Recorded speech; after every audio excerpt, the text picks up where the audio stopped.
ચૂંટણી યાત્રા પહોંચી ગઈ છે ધાંગધ્રામાં.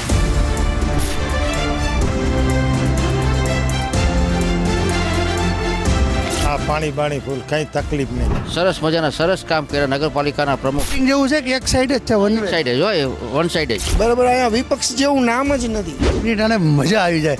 નેતાઓ એવી ડાય મસ્ત વાત કરે ને.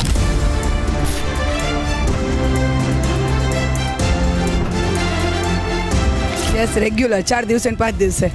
4 દિવસે પાણી આવે. ગટરની જ તકલીફ છે. અમારી સરકાર મજબૂત છે, એમ બાકડા મજબૂત છે ને. કચરો કાયદેસર નથી ઉપર. તમારા શહેરમાં વિકાસના કામ થયા છે? નથી ત્યાં. TV13ની ચૂંટણી યાત્રા ધ્રાંગધ્રા અને સિક્કાથી જુઓ આજે સાંજે 7:30 કલાકે અને આવતીકાલે સવારે 11:30 કલાકે.